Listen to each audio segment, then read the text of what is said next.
어, 질문을 하나 하며 말씀을 시작하려고 합니다. 예수님께서 이 땅에 오신 이유는 무엇일까요? 교회를 좀 다닌 분들, 어렸을 적부터 다녔던 분들은 너무나 잘 아는 질문의 답일 겁니다. 크게 예수님이 이 땅에 오신 이유를 세 가지로 우리가 나눠볼 수 있는데, 첫 번째는 죄인을 부르러 오셨다는 죄인을. 자, 죄인이라고 하면은 무엇인가 형벌을 내리고 벌을 내려야겠다는데, 예수님께서 오신 이유는 형벌과 벌의 목적이 아니라 죄인을 구하러 오셨다라는 거예요. 이들을 죄에서 구원함과 동시에 영원한 생명을 주시기 위해 이 땅에 오셨다라는 겁니다. 두 번째로는 예수님께서 이 땅에 오신 이유는 우리를 섬기러 오셨다라는 겁니다. 하늘의 높은 보좌에서 계셨던 예수 그리스도께서 그 하늘의 높은 영광을 버리고 이 땅에 오셨어요. 바로 차가운 마국간의 말구유 위에 오셨다라는 거예요. 예수의 시작은 바로 이 차가운 겸손의 자리로부터 시작했다는 거죠. 예수님이 함께 계셨던 이들은 소외받고 과일시받고 또한 하나님을 예배드릴 수 없었던 그들과 함께 했었습니다. 뿐만 아니라 예수님께서 십자가에 달리기 전, 잡히시기 전날에는 예수님께서 친히 무릎 꿇어 제자들의 발을 씻겨줬던 겸손의 왕이었다라는 거죠. 세 번째로는 뭐냐면은 사탄을 멸하러 오셨다. 마귀를 멸하러 오셨다라는 거예요. 사단은 극성이었습니다. 지금도 물론 극성이지만은 사단은 미혹했고요. 사람을 넘어뜨리려고 항상 노력했습니다.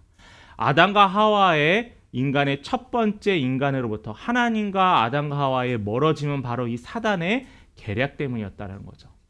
근데 예수께서 그들을 멸하시기 위해서, 진멸하시기 위해서 이 땅에 오셨다는 겁니다. 점점 예수 그리스도께서 이 땅에 오심으로 말미암아 예수 그리스도 이름으로 말하노니 물러나라 할 때 사단이 물러나는 역사가 일어난다는 거예요. 그리고 그 예수께서 다시 오신 그날에 사단은 무적행에 갇히게 된다는 거죠. 이게 바로 이 예수님께서 이 땅에 오신 세 가지 중요한 이유입니다. 그런데 이 세 가지 중요한 이유보다, 이것보다 더 그 근거에 있었던 게 뭐냐면 말씀을 이루러 오셨다라는 거예요. 말씀을 이루러.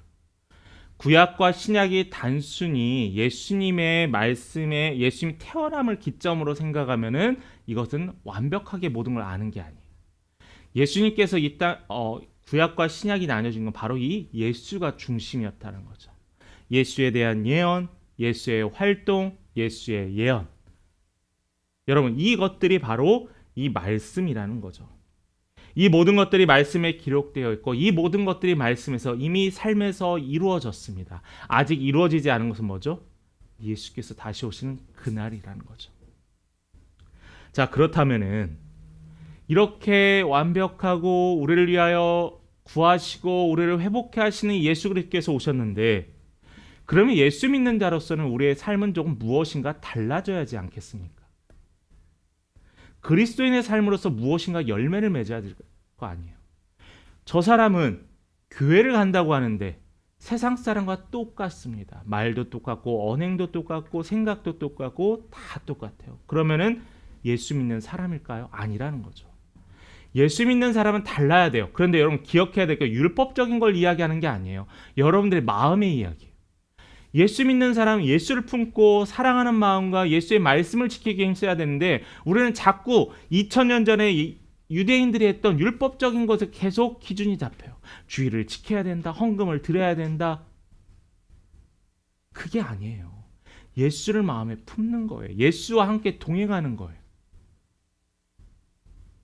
어렵죠? 예수를 품는 게 뭘까? 오늘 말씀을 통해서 예수를 품는 그 구체적인 방법들을 하나 나눠보려고 합니다. 예수를 품는 자는 삶이 다릅니다. 새로운 사람, 새로운 환경이 어떻든 간에 예수를 품는 사람은 달라요. 왜요? 그리스도가 진리인 자 아니까요. 우리가 쫓는 물질이 주인이 아니니까요. 한국 사회에서 부동산이 열풍이었어요. 지금도 물론 열풍이죠. 사람들이 다 쫓아 부동산만 바라봤어요. 우리 집이 얼마나 오르는가 부동산 사이트를 계속 체크합니다. 물론 돈을 벌기 위함도 있겠죠. 재테크를 하기 위함도 있겠죠. 그런데 여러분, 주는 찾지 않은데 돈을 찾아요. 너무 안타깝다는 거죠. 예수가 전능하시고 하나님이 전능하시다는 걸 아는데 하나님은 찾지 않고 내 힘을 빌려요. 내가 이것을 하면 성공할 것이다. 내가 이것을 하면 잘 될 것이다. 왜 우리는 예수 그리스도 하나님이라는 완전하신 창조주가 있는데 우리는 창조주에 대한 신뢰가 아니라 내가 마지못해 무엇인가 이루지 못할 거에 조바심으로 살아가냐라는 거예요. 그런데요, 본문의 바울은 달랐어요. 상황에 따라 그는 흔들리지 않았어요. 환경에 따라 그는 변하지 않았다라는 거예요.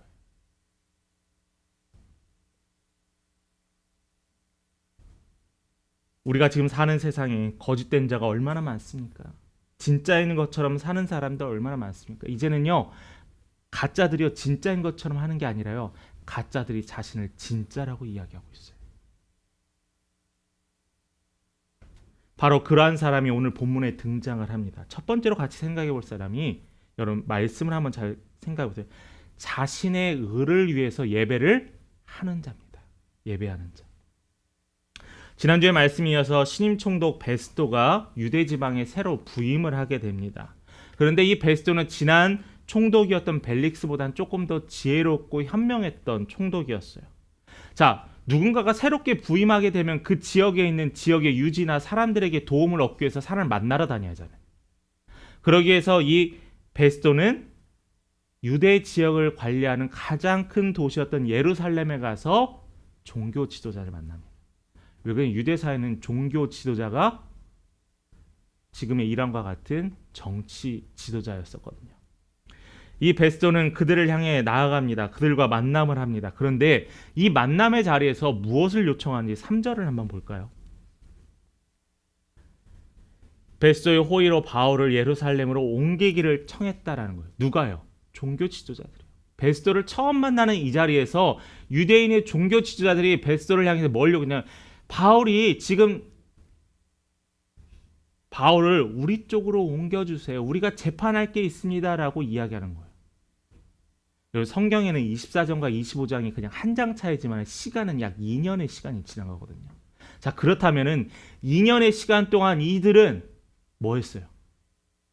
어떻게 하면 바울을 죽일까 계속 기다리고 있었어요. 기회만 노리고 있었어요. 또 그들은 변하지 않았어요. 이후에 말씀에서 보면 그를 호송하는 가운데 바울을 죽이고자 합니다라고 이야기합니다. 이 총독은 처음 부임했으니까 잘 보여야 하잖아요. 개척교회의 장점이 뭔지 아세요? 잘 보이려고 힘쓰지 않아도 돼요. 제 동기 중에서, 물론 제가 여러분들 잘 안 보이려는 게 아니라 제 동기 중에 어떤 교회 부임을 갔습니다. 그런데 부임 받아서 성도님과 다 첫 만나는 자리에서 되게 잘 보여야 했어요. 얼굴도 언행도, 사모님은 더 조심하고 아이들은 웬만하면 안 뛰어다니고, 항상 그게 스트레스였나 봐요. 힘들었나 봐요. 근데 개척교회 시작하면 어때요? 감사하게 개척교회 목사님 불쌍히 여기는 마음들이 다들 있더래요. 웬만한 거 잘 넘어가 주시더래요. 자, 그런데 오늘 이 베스도가 잘 보여야 하는데도 불구하고 그들의 요청을 받아들이지 않아요. 그들의 제안을 거절했어요. 그러면서 뭐라고 역으로 제안하냐면, 너희들이 그러면 내가 있는 지역에 와서 바울을 재판하라고 합니다. 자, 이 모든 상황이 2년 전과 똑같죠. 그들이 재판을 위해서 이곳에 왔었고, 이곳에서 재판을 통해서 그들이 아무런 소득을 얻어서 다시 예루살렘에 돌아갔는데, 그 시간이 2년이나 지났는데 이들은 정말 진리게 아직도 꼭 붙잡고 있는 거예요. 뭘요? 바울을 어떻게 하면 죽일까 하는 생각을 해요. 이 징후가 아직 해결되지 않았어요. 이 미움의 싹이 해결되지 않았다라는 거예요. 여러분, 2년의 시간이 길어요, 짧아요? 길어요. 제가 군생활 2년 2개월 했거든요. 사람이 변해요. 2년이라는 시간은 충분히 사람이 변합니다. 생각도 잘하고 믿음도 잘할 수 있어요. 2년 안에 만나서 결혼할 수도 있습니다. 여러분, 이 2년의 시간 절대 짧지 않은 시간에 이들에게는 어리석게 이 징후가 가라앉지 않다라는 거예요. 근데 저는 더 심각하게 보는 게 뭔지 아세요? 이 종교 지도자들, 예배 인도자들의 징후가 가라앉지 않다라는 거예요. 제가 여러분들을 미워하는 마음으로 예배를 드리면 그 예배가 하나님 받으신 예배일까요? 아니잖아요. 제가 저 사람은 죽어도 용서하지 못하면서 그 마음을 가지고 예배를 드리면 예배가 하나님 받으실까요? 아니에요. 그런데 이 하나님께 예배드리고 제사를 진례하는 이 지도자 종교인들이 2년 동안 그들의 마음에 어떻게 하면 바울을 죽일까? 어떻게 하면 바울을 없앨까? 어떻게 하면 바울을 이곳에 데려올까라는 마음에 그들은 몰두하고 있다라는 거예요. 자, 그렇다면은 그들이 드렸던 2년의 제사와 예배는 하나님께서 받으시는 예배가 아니었다라는 거죠. 그들은 2년 전과 똑같이 의로운 바울을 증오했고요. 2년 전과 똑같이 의로운 바울을 고발했고요. 2년 전과 똑같이 의로운 바울을 죽이려고 했습니다. 암살하려고까지 했어요. 정말 비겁한 자들이에요.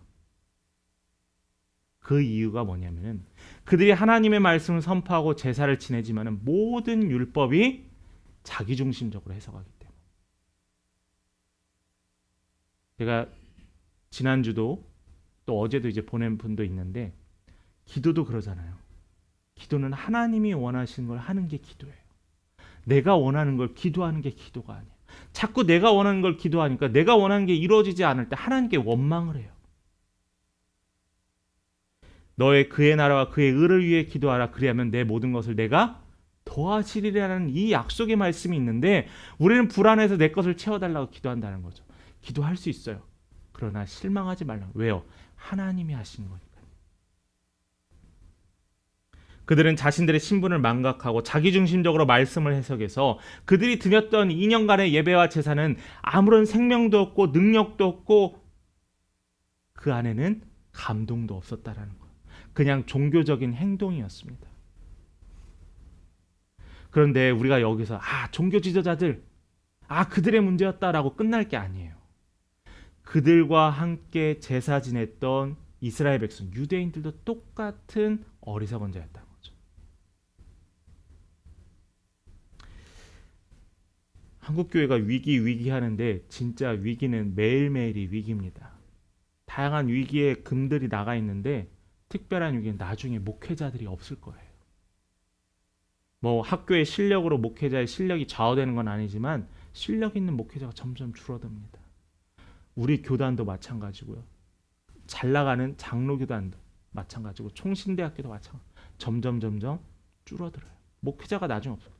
그래서 그런 얘기를 합니다. 목회자가 빨리 줄어들까? 성도가 빨리 교회가 빨리 없어질까? 마음 아프잖아요. 여러분, 성도는요. 그 종교 지도자들이 그런 생각을 갖고 예배를 드리면은 그 목회자와 그 종교 지도자를 위해서 기도할 수 있어야 돼요. 그런데 여기서 지혜로워야 합니다. 올바른 교회, 건강한 한국 교회를 위해서 비판하고 비난할 수 있는데 대안이 있어야 돼요. 기도해야 돼요. 대안이 있어야 돼요. 내가 거기에 불살려야 돼요. 근데 한국 교회에서는 비판하는 분들 중에 많은 분들이 어떤 분들이 있냐면은 비판만 하고 문제만 들써내고 자신은 빠져요. 이건 교회를 어지럽히는 거예요. 하나님의 몸된 교회를 어지럽히는 거예요. 누가 먼저 문제인 게 아니에요. 우리의 문제라는 거죠. 여기에서도 마찬가지예요. 이스라엘 백성들, 유대인들 하나님의 율법을 지키고 종교제들과 함께 한다면 그들의 마음과 그들의 생각을 안다면은 그들을 향해서 되돌아올 수 있도록 기도해야 하잖아요. 하나님께 기도하면 하나님께서 그들에게 말씀해 주실 거잖아요. 근데 그들은 그러지 않았습니다. 여러분, 예배드리는 자에게는 힘이 있거든요. 변화시키는 게 있거든요. 근데 그들은 그러지 못했습니다. 우리 말씀 하나 찾아볼까요? 우리가 매번 시작할 때마다 읽는 요한복음 4장입니다. 4장 23절과 24절의 말씀 함께 봉독하겠습니다. 함께 읽습니다. 화면에 나와 있으면 같이 읽습니다. 시작. 아버지께 참되게 예배하는 자들은 영과 진리로 예배할 때가 오나니 곧 이때라. 아버지께서는 자기에게 이렇게 예배하는 자들을 찾으시니라. 하나님은 영이시니 예배하는 자가 영과 진리로 예배할지니라. 예수님께서 이 배경을 살짝 얘기하면 사마리아인 여인과 만나잖아요. 근데 이 사마리아와 유대인들 사이는 뭔 문제가 있어요? 사마리아인들만 드리는 예배 회당이 있었고요. 유대인들만 드리는 예배당이 예루살렘에 있었습니다. 이러면서 이들이 뭐 때문에 싸웠냐면 하나님은 우리 예배당에 오시는 거야 라면서 싸웠어요. 예배는 장소의 문제가 아니라 이 말씀의 중요한 것은 뭐라면 24절 23절의 앞부분에 보면은 예배할 때가 온다라고 해요. 예배할 때. 여러분, 장소의 문제가 아니고 사람의 문제가 아니면 예배할 때야. 자, 그렇다면은 예루살렘과 사마리아에서 지금은 뭐라는 거예요? 예배를 드리지 않고 있다라는 거예요. 예배의 절차와 제사를 드리고 있지만은 그들은 예배를 드리지 않고 있다라는 거예요. 우리가 이 자리에 모여서 하나님께 예배를 드리고 제가 전하는 하나님의 말씀을 대언하는 걸 듣고 있지만은 내 생각과 마음이 하나님께 집중하지 않으면은 나는 예배를 드리고 있지 않다라는 거죠. 그들의 예배는 율법이 정하는 최소한의 의무사항만 하는 예배였습니다. 가식적인 예배였어요. 여러분, 참된 예배가 우리의 생활의 핵심이에요. 예배 드릴 수 있는 환경, 신앙생활을 할 수 있는 조건이 갖춰져 있다고 해서 예배자가 되는 게 아닙니다. 상황과 환경이 중요하지 않아요. 바울이 감옥에서 예배 안 드렸어요? 감옥에서도 예배 드렸어요. 예전에 50년 되게 오래전이네요. 한 40년이라 40년 전에는 천막만 세워놓으면 교회 성도들이 모였어요. 천막이 모이는 게 예배를 드릴 수 있는 환경과 조건이 아니었어요. 그 당시 더운 여름에 에어컨이 어디 있었어요. 저도 기억나는 게 주일학교 때, 여름 성경학교 때 교회 히터가 없이 가운데 큰 난로로 예배를 드렸습니다. 근데 그때 뜨거웠어요. 그때 간절했어요. 예배를 드리며 간증과 감사와 찬양과 회개를 경험하지 못합니다. 우리가 무슨 다른 사람을 뭐라고 하고 다른 교회를 이야기합니까? 나 자신을 돌아보면 돼요. 스스로 물어보세요. 나는 어떤 예배자인가? 나는 하나님이 받으시는 예배자인가? 나의 삶은 예배를 통하여 어떻게 변화되고 있는가? 점검해야 합니다. 결론적으로 핵심은 은혜 받는 게 목적이 아니에요. 은혜 받는 게 우선순위가 아니에요. 하나님께 예배를 드리는 게 우선이에요. 여러분 기억하세요. 오늘 나 교회 가서 은혜 받았다 아니가 우리가 진짜 하나님 원하시는 대답 뭐냐면 난 오늘 하나님께 예배를 드렸다라는 게 먼저예요.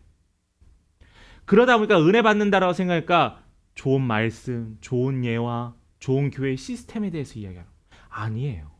하나님께 내가 지금 있는 그 자리에서 나의 마음을 드리는 게 예배라는 거죠. 하나의 여러분 기억하시고 예배는 드림입니다. 그렇기 때문에 핵심은 헌신과 결단이 있어야 돼요. 예를 하나 드려볼까요? 헌금에 대해서 하나 드려봅니다. 헌금은 여러분 어떻게 하는 거죠? 드리는 거죠. 자, 여러분 헌금 드릴 때 언제 드린다라고 생각하세요? 헌금하면 여러분의 헌금을 드릴 때 여러분 하나님께 드린다고 생각하시나요? 아니 하나님께 기도할 때요? 아니에요. 제가 잘 얘기를 해요. 헌금함에 헌금을 드릴 때 드리는 마음으로 드리고요.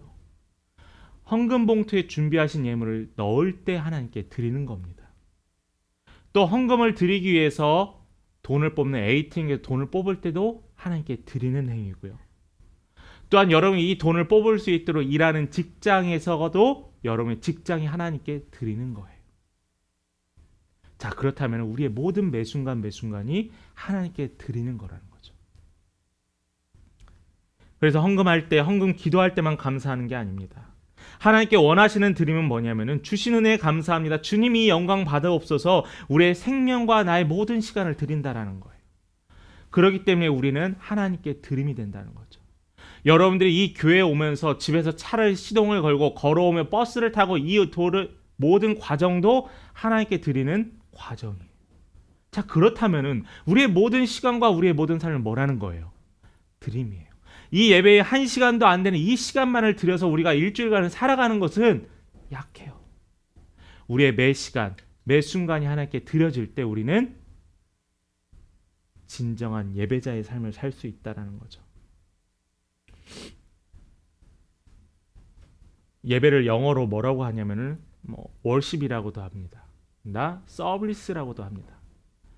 예배를 드린다고 한다라고 합니다. 그런데 여러분 기억해야 될 건 예배는 serve예요. 드린다라는 동사예요. 드리는 거예요. 하나님 앞에 나를 드리는 거고요. 하나님 앞에 시간을 드리고 하나님께 마음을 드리는 게 예배입니다. 여러분이 이렇게 진정하게 드리는 삶을 산다면은 여러분 삶이 좀 변하지 않을까요? 저는 변할 거라 확신합니다. 자, 그렇다면 하나님께 원하시는 예배를 드리는 자가 등장을 합니다. 바로 우리 한번 6절의 말씀 한번 봅니다. 베스도가 그들 가운데서 8일 혹은 10일을 지난 후에 가이사랴로 내려가서 이튿날 재판 자리에 앉고 바울을 데려오라 명하니라고 했어요. 베스도 총독은 예루살렘에서 이제 며칠 머문 다음에 이동을 했습니다. 근데 이동할 때 종교 지도자들과 함께 이동했어요. 왜 함께 이동했죠? 재판을 다시 하려고. 이 대제사장 무리가 고발한 내용은 지난번과 똑같습니다. 첫 번째는 율법을 어겼다. 성전을 못 오겠다. 황제를 못 오겠답니다. 자, 이들의 똑같은 주장에 바울은 2년 전과 똑같은 걸로 그들에게 반론을 합니다. 그러면서 이 신임 총독인 베스도는 알았어요. 아, 바울은 별로 죄가 없구나. 바울은 아무런 잘못이 없구나. 그러면서 베스도는 바울에게 제안을 하나 합니다. 10절과 11절 우리 함께 같이 읽어볼까요? 10절과 11절입니다. 바울이 이르되 내가 가이사의 재판자리 앞에 섰으니 마땅히 거기서 신문을 받을 것이라. 당신도 잘 아시는 바와 같이 만일 내가 불의를 행하여 무슨 죽을 죄를 지었으면 죽기를 사양하지 아니할 것이나요. 만일 이 사람들이 나를 고발하는 것이 사실이 아니면 아무도 나를 그들에게 내줄 수 없나이다. 내가 가이사께 상소하노라 한대. 자, 뭐예요? 가이사, 로마의 황제한테 나를 보내달라는 거예요. 그러면서 뭐라고 하죠? 12절에 보면은 베스도가 배석자들과 상의하고 이르되 내가 가이사에게 상소하였으니 가이사에게 가라라고 합니다. 자, 여러분 이 말씀이요. 그냥 바울을 보내는구나의 말씀이 아니에요. 하나님께서 고린도에서 이야기하셨고요. 하나님께서 예루살렘의 감옥에서 이야기하셨던 게 뭐예요? 바울이 로마로 향해 가서 복음을 전하고 전도하라는 그 말씀이 이루어지는 날. 이루어지는 시간이에요. 그래서 그냥 단순하게 그냥 가라라는 말이 아니라 이것을 통하여서 하나님께서 약속을 이루시는 거예요. 바울을 통해서 로마를 향해서 복음을 전하는 그 약속의 말씀이 이루어진다라는 거예요. 와, 이게 은혜예요. 이게 말씀에 숨겨진 하나님의 뜻을 발견했을 때 우리 성도가 가져야 된 감사의 마음이라는 거죠. 바울이 이렇게 사명을 감당하고 들을 수 있었던 것은 바울은 기뻐했어요. 감사했어요. 기도했어요. 염려하지 않았습니다. 감옥에 갇혔는데 왜 염려하지 않았겠어요? 자신을 죽이러 오는 자들 앞에 재판장에 섰는데 왜 염려하지 않았겠어요? 그러나 바울은 걱정하지 않았어요. 왜냐하면 그는 항상 어디에든지 하나님을 바라보는 예배자였기 때문입니다. 그는 기도하고 예배하며 하나님께 버텼어요.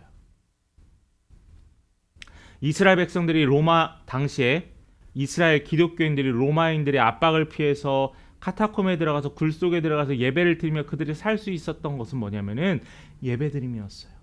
다시 오실 예수를 통하여 그들의 삶이 변할 거라는 기대감이 있었다라는 거죠. 여러분 기억하세요.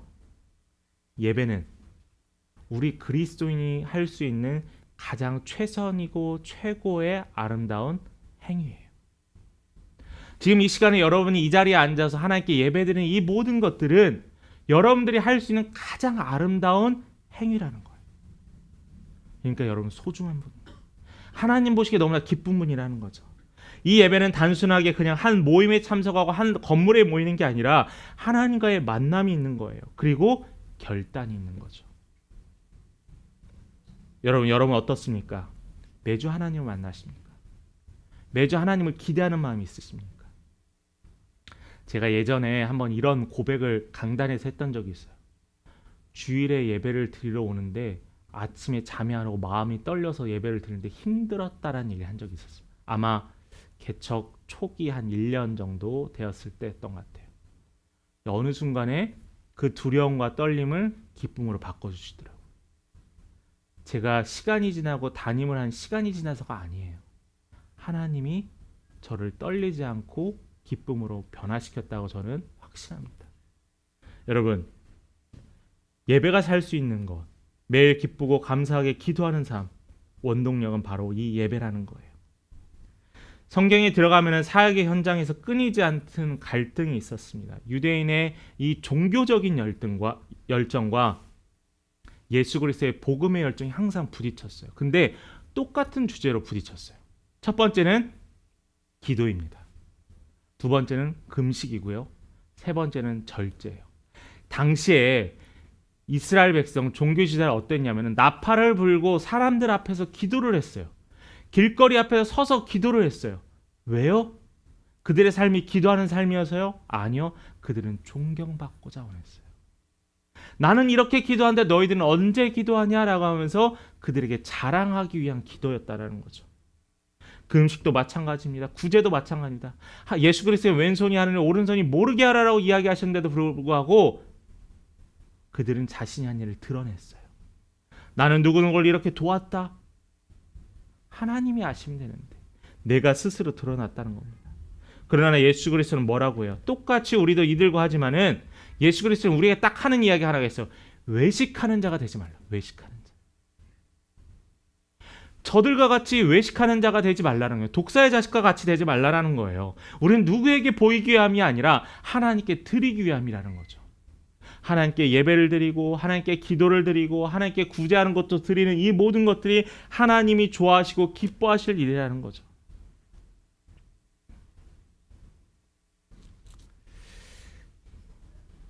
당시 이스라엘 백성들은 유대인들은 율법으로 살았습니다. 말씀으로 사는 것이 무엇일까? 엄밀하게 말하면요, 여러분, 율법은 하나님 말씀이에요. 십계명도 마찬가지고요. 모세를 통한 하나님의 말씀입니다. 그런데 하나님께서 이 율법을 이스라엘 백성들에게 주시면서 왜 그들에게 주셨을까요? 그들에게 지키고 다 지켜야지 너희들이 하나님의 백성을 인정받아서 하나님이 그들에게 율법을 주셨을까요?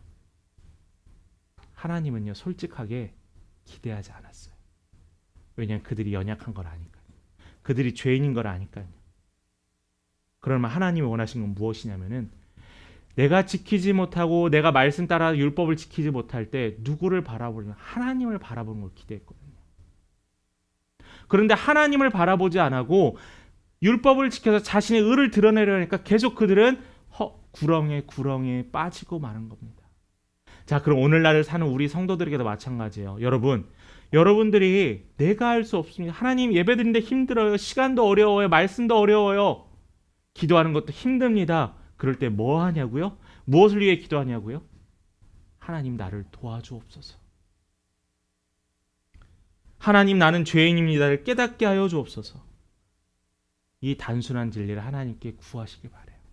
그럼 우리의 삶이 변화되게 됩니다. 말씀 마무리합니다.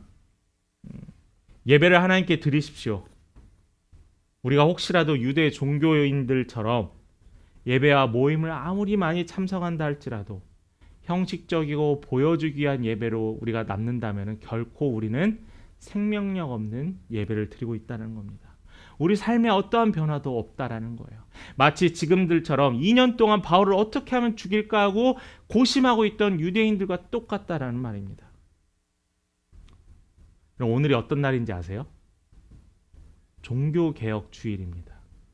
종교개혁 주일은 우리 중고등학교 때 배웠던 기억나시기도 하겠지만은 마르틴 루터가 독일의 비텐베르크 성당 앞에서 95개조 당시 교황과 교회가 했던 것에 대해 반박문을 외쳤던 날이 종교개혁일이에요. 특별히 10월 31일입니다. 이 10월 31일이 포함되어 있는 이 주간을 종교개혁 주간이라고 해서 전 세계가 기념합니다. 자, 여러분 10월 30일이 할로윈이 아니에요. 종교개혁 기념일이에요. 우리에게 이 날을 기억하고 기다리는 것은 뭘까요? 당시의 교회가 전통과 또한 오랫동안의 시간에 따라서 그들이 만들었던 법을 지켰던 그들의 삶에서 말씀으로 돌아가자는 거예요. 말씀으로. Back to the Bible이에요. 특별한 사람들만 읽는 하나님의 말씀이 아니라 모든 성도들도 읽을 수 있는 하나님의 말씀이라는 것은 우리가 그 말씀을 읽고 변화되어 하나님의 백성이 되는 거예요. 여러분 특별한 이 한 주간 예배자로 살았으면 좋겠습니다. 어렵지 않습니다. 한번 이렇게 연습해. 하나님, 나는 연약합니다. 하나님, 나를 도와주세요. 하나님, 정말로 감사합니다. 이러한 고백들을 해보세요. 여러분들의 삶이 조금씩 바뀌어갈 겁니다. 이러한 훈련들을 통하여서, 이러한 고백들을 통해서 여러분들은 1년 뒤, 2년 뒤에 전혀 다른 삶을 살고 있을 걸 저는 확신합니다. 매일매일 하나님을 더욱 생각하는 예배자로서 날마다 새로워지는 우리 귀한 믿음의 성도 되기를 간절히 축원합니다.